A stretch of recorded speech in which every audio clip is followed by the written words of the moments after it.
Samuel also said to Saul, "The Lord sent me to anoint you king over his people, over Israel.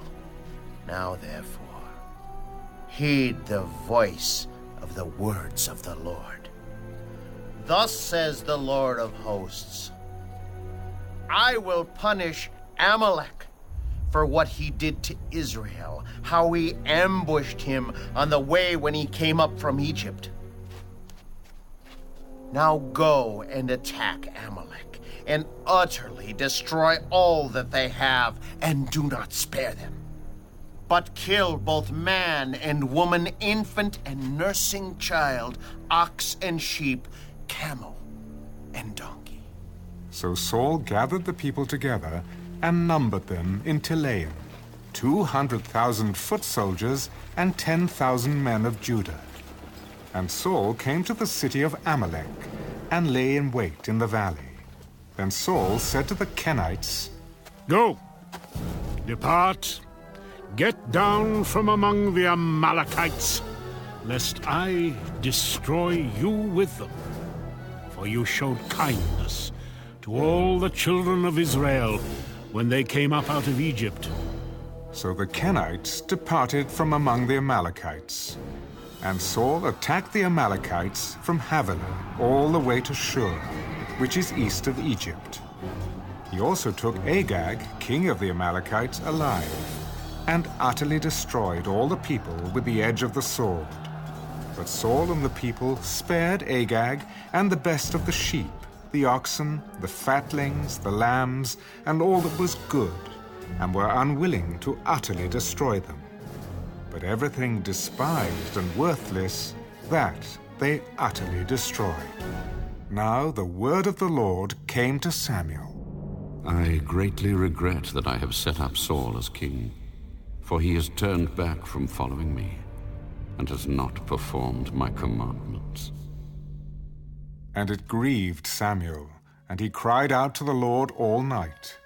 So when Samuel rose early in the morning to meet Saul, it was told Samuel, "Saul went to Carmel, and indeed he set up a monument for himself, and he has gone on around, passed by, and gone down to Gilgal." Then Samuel went to Saul, and Saul said to him, "Blessed are you of the Lord. I have performed the commandment of the Lord." "What then is this bleating of the sheep in my ears, and the lowing of the oxen which I hear?" "They have brought them from the Amalekites, for the people spared the best of the sheep and the oxen to sacrifice to the Lord your God, and the rest we have utterly destroyed." "Be quiet, and I will tell you what the Lord said to me last night." "Speak on." "When you were little in your own eyes, were you not head of the tribes of Israel? And did not the Lord anoint you king over Israel? Now the Lord sent you on a mission and said, Go and utterly destroy the sinners, the Amalekites, and fight against them until they are consumed. Why, then, did you not obey the voice of the Lord? Why did you swoop down on the spoil and do evil in the sight of the Lord?" But I have obeyed the voice of the Lord, and gone on the mission on which the Lord sent me, and brought back Agag, king of Amalek. I've utterly destroyed the Amalekites, but the people took of the plunder, sheep and oxen, the best of the things which should have been utterly destroyed, to sacrifice to the Lord your God in Gilgal. Has the Lord as great delight in burnt offerings and sacrifices as in obeying the voice of the Lord? Behold, to obey is better than sacrifice, and to heed than the fat of rams. For rebellion is as the sin of witchcraft, and stubbornness is as iniquity and idolatry. Because you have rejected the word of the Lord, he also has rejected you from being king. I have sinned. For I have transgressed the commandment of the Lord and your words. Because I feared the people and obeyed their voice. Now therefore, please pardon my sin and return with me, that I may worship the Lord. I will not return with you, for you have rejected the word of the Lord, and the Lord has rejected you from being king over Israel.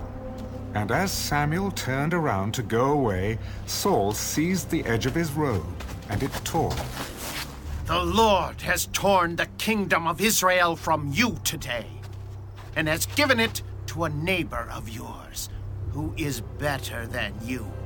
And also, the strength of Israel will not lie nor relent. For he is not a man, that he should relent. I have sinned. Yet honor me now, please, before the elders of my people and before Israel, and return with me, that I may worship the Lord your God. So Samuel turned back after Saul, and Saul worshipped the Lord. Then Samuel said, Bring Agag, king of the Amalekites, here to me. So Agag came to him cautiously. Surely the bitterness of death is past. As your sword has made women childless, so shall your mother be childless among women. Samuel hacked Agag in pieces before the Lord in Gilgal. Then Samuel went to Ramah, and Saul went up to his house at Gibeah of Saul. And Samuel went no more to see Saul until the day of his death. Nevertheless, Samuel mourned for Saul, and the Lord regretted that he had made Saul king over Israel.